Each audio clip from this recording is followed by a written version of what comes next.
Live on custom streaming. And I think we're live, Anurag. Let's kick off this Fluent Talks. Awesome. Hey, everyone. Thanks for joining Fluent Talks. Today, we have a pretty interesting talk. It's more about some new tools that we have available for the Fluent community. So it's something that I know a lot of folks have been asking within FluentCon, Europe, North America. They've all asked, hey, how do we have more workshops? How do we get started? And this has been, I think, a challenge in all software. How do you get folks great access to software to try out without them having to install, download, and get permission, et cetera? And we found ourselves in a good opportunity to launch a Sandbox, and we've gone ahead and partnered up with this great service that really allows you to walk through some of the very basics of FluentBit. So with that, we just turned the Sandbox live, and we'll be posting it all throughout FluentBit website, FluentBit documentation, but it serves as a great way. And this is really the first step. So I'm going to show you kind of the entire Sandbox end to end. You could absolutely see this thing evolve over time. So this is exciting. So it's going live today, is what you're saying. Yeah. I just flipped the switch live. Maybe I should have done it on the talk too. We could have done that with the big, fireworks going off or something. Some fireworks, exactly. Next time we launch a Sandbox environment, we can do that. Yeah. So let me grab the URL real quick, and let me go ahead and I will open up actually an incognito window so everyone can see what it looks like here from the perspective of, hey, I'm just coming into the application. What does this thing look like? So this is the URL. We can post it in the YouTube channel, but essentially we have 3 challenges. You've got 30 minutes to complete all these challenges. You can always restart it. There's no big pressure there. But we're going to cover a couple of things in this 101 series. You got running FluentBit via command line. What does it even look like when it runs? How do you configure FluentBit to read from a file? And then routing and tagging. One of the great ways of using FluentBit is routing to multiple end destinations. So these are really guided tracks. And the way that you can use this is, we'll just go ahead and click start. So we'll start. It looks like it might think I'm a bot or something. So that could have been a big problem there. Yeah, exactly. So now I had to verify taxis, and we got the first setup ready, and we start. So right off the bat, you'll notice I have a terminal, and I have my terminal, and I have a series of instructions on the side. So in this one, we have FluentBit installed. So under FluentBit, you'll find here's FluentBit. It exists. You can run it just like that off the command line. And we have all the instructions. So the first one is we're going to run FluentBit via command line, and we're going to use actually some of the Prometheus metric work that we've done. So here, I can go ahead and run this. And this is real FluentBit, like it's running in a container. This is 1.9.1, our latest version that's live. It has every full functionality. It's the real deal. It's not this is not some like stripped down version, fake version, or anything like that. It has all the capabilities, which is pretty exciting for this type of sandbox environment. So here we have we can run Control-C to exit out the application. You can see these are all the Prometheus metrics that we've captured, all very voluminous. We'll go ahead and click next, go on to our next challenge, which I think is a bit more interesting. So here we're going to go ahead and set up. So the way you've structured this, Anurag, is that there will be certain challenges people have to accomplish or create, which will, I guess, reveal some of the other functionality that's been part of FluentBit and some of the new functionality in 1.9 as well. Is that correct? Exactly. So we talk a little bit about the core basics in this 101 series, and some more ideas already coming up are like, hey, we can have a whole series dedicated around Kafka, a whole series dedicated around using OpenSearch or Elasticsearch, and what does that look like? And using the Sandbox environment, it really gives us that flexibility to say, hey, what are the challenges or things that you want to see or learn about? And you as a community can come interact with us, tell us what you want to see, and we can look at like how we can best build that, within these environments. And it's really a lot. It's a bit of setup, building some instructions.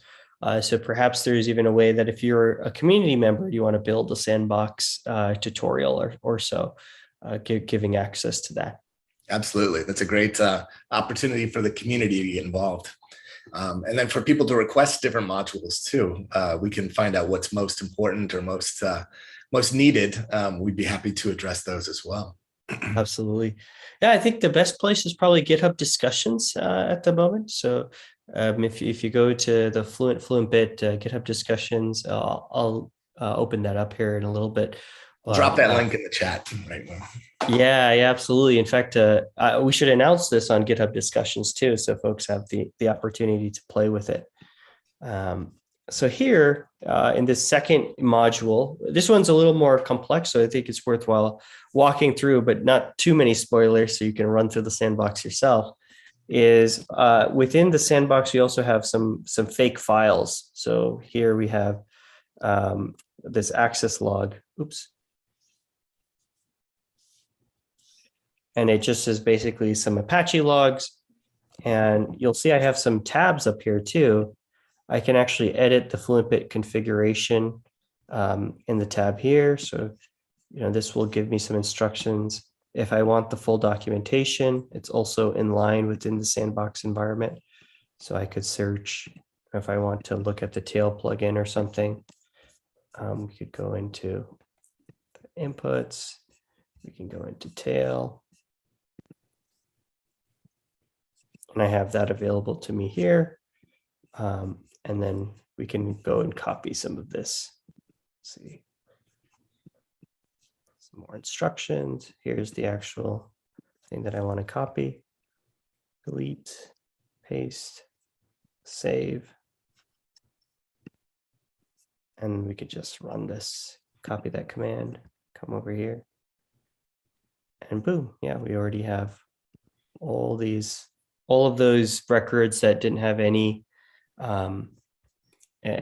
format or anything like that. We ran them through, and now all of a sudden we have a bunch of host, user, method, path, code, size, and that gives us a lot of opportunity to modify, grep, filter out, all sorts of fun things. Right? Maybe we only care about 404 or 500 errors.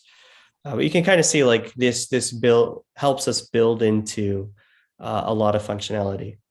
A quick question: if someone was to build a configuration here, would at some point they be able to export it and apply it to their production environment in their own? Yeah, that's a good question.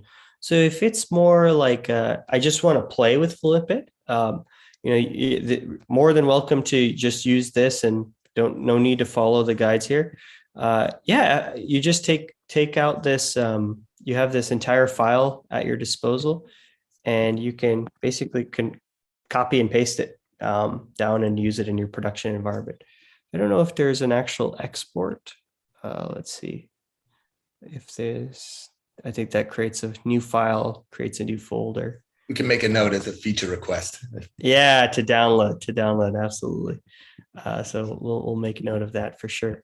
But yeah, for now you can copy and paste. And again, because this is full on FluentBit, you can actually use some of the network-based outputs if you want. So if you want to test writing an Apache file to Splunk, and you have a Splunk cloud set up, yeah, you could do that all here. The nice thing about these environments is they're very ephemeral. So once you close and stop the container, it's not like anyone else has access to your environment as you use it.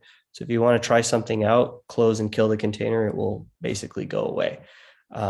So obviously, don't put super highly sensitive data in here, but if you want to try with a read-only type environment variable, more than welcome to try out your sending data to your services, really just using it as a free-form sandbox as well. Yeah. Awesome. Now it looks like we could walk through another sandbox here as well.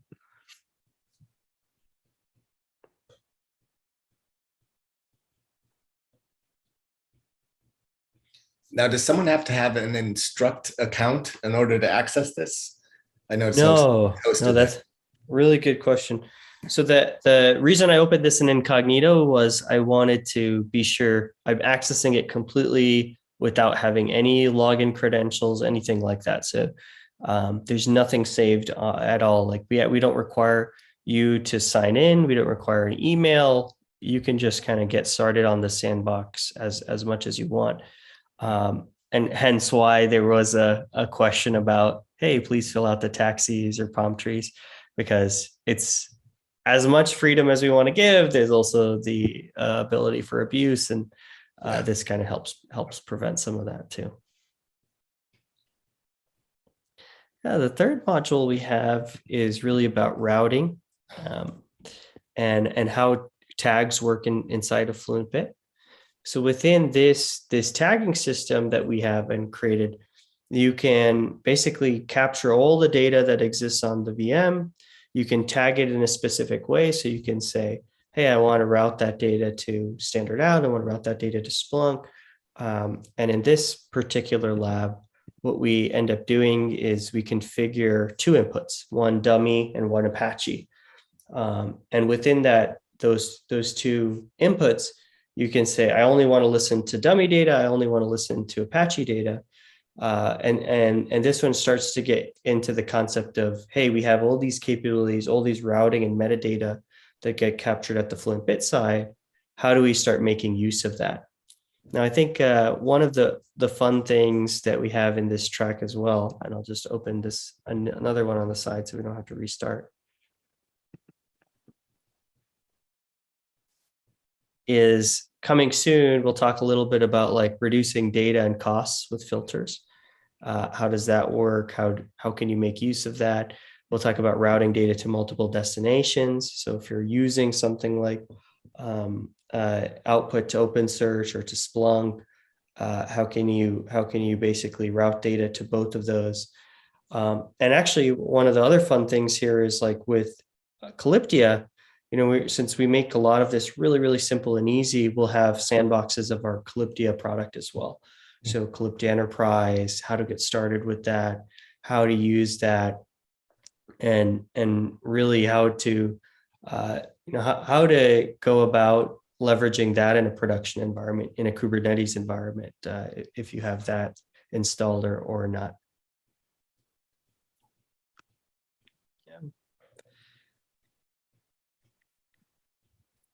So, yeah, I think those are the big things that we have within kind of the Fluent sandbox, and this was one of the things that we wanted to get in front of folks as soon as possible. Now, as to like how do they access it today, it's really just that URL. I'm going to add it to the FluentBit documentation so that it will be there here shortly after this this video.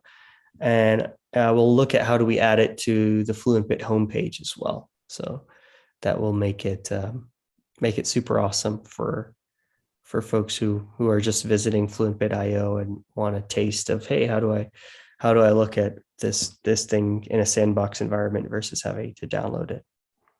That's great, and we'll drop the link to the sandbox in the chat here on YouTube for the Fluent Talks as well.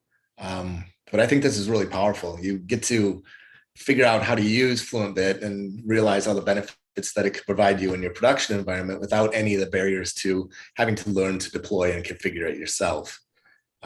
We could make a sandbox on how to do that as well, and I'm sure that will come in the future.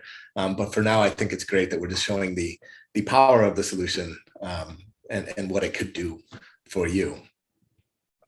Yeah, absolutely. And I think one of the key pieces that we try to solve for with just general tooling from Calyptia is, how do we reduce friction? How do we make it so it's super simple to deploy open source, be successful with open source, and also use open source in production, whether that's operationally, whether that's in cloud, whether that's in Kubernetes.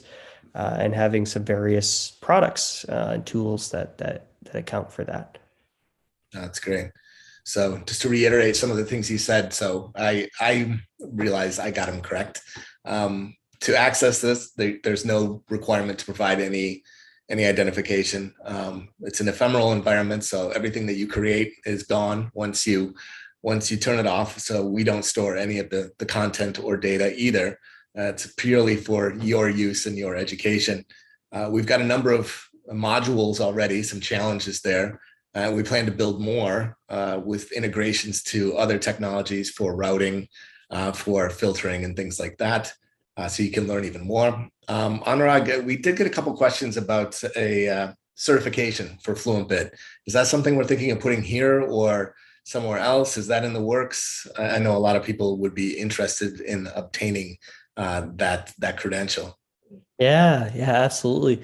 You know, when we think about some of the workshops that we've run in the past, like how to use FluentBit with metrics, how to use FluentBit with Prometheus, this starts to give a really good framework for that. And because it does some of the checks and whatnot, we can issue Calyptia certifications. So say you, for example, you've completed this entire course, 101. We feel confident that by completing this entire course, understanding the content, you would be able to deploy FluentBit successfully. You'd be able to route and configure, tail a log file, and configure probably a filter here or there.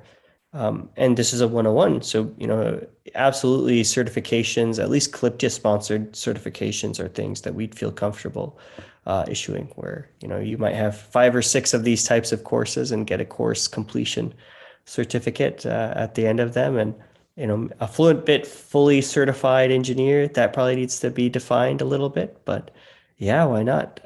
Gives a great framework for doing that. And then we've got FluentCon coming up, and maybe you want to give a little plug for that. But we could create a demo jam challenge for the attendees there to see who can configure something the most quickly and efficient method possible. Yeah. So especially during FluentCon, this is going to be great because in the past when we run workshops at that, and I guess just for some background for folks who might be tuning in for the first time, FluentCon is a conference that is co-located with the Cloud Native Computing Foundation Kubernetes conference. So it takes place at least this year for KubeCon Europe. May 16th is FluentCon. And it is both a virtual and in-person event. So if you want to attend virtually, you can go and sign up for that. If you want to attend physically, you can add it to your KubeCon registration. And especially for those folks where, we've built these workshops in the past when we've done them in person, they've been very hard to make sure that folks who are doing it virtually get the same level of attention and detail. But here now, we'll be able to use the same type of environment across both virtual and physical. So yeah, I think this is going to be really, really great for FluentCon. Some plugs of workshops we're running there. One is getting started with FluentBit and metrics. So we showcase a little bit in this 101, retrieving some of those Prometheus metrics, but now we'll be able to not just grab those metrics, but route them to say a Prometheus backend like M3. We could do Cortex. We could do other places like Thanos, whatever Prometheus backend is needed. And again, if you have your own Prometheus backend that's custom, you in the same workshop, why send it to a specific place? You could send it to your actual live environment, which is kind of cool. Yeah. And we'll showcase some of that. We have an operator out there, so for running on Kubernetes, we'll showcase how you can make that really simple and easy to use. But yeah, those are kind of all of the elements here. All good. So yeah, join us at FluentCon in May. Yeah, schedule's live, by the way, so you can see all the talks. There's Microsoft, Asana. We have folks from Amazon, so there's a good community presence there that I think will be great to have folks come and participate in. Okay, very cool. Anything else you want to cover today? No, I think we'll keep it short and sweet. And if you saved up some time for this entire talk, go try out the Sandbox and let us know your feedback. That will be great. All right. Well, Anurag, have a great weekend, and we'll get this posted on YouTube. I will put the link to the environment in the chat, and of course, contact us with any questions or any suggestions for different modules. Thanks, everyone. Appreciate it.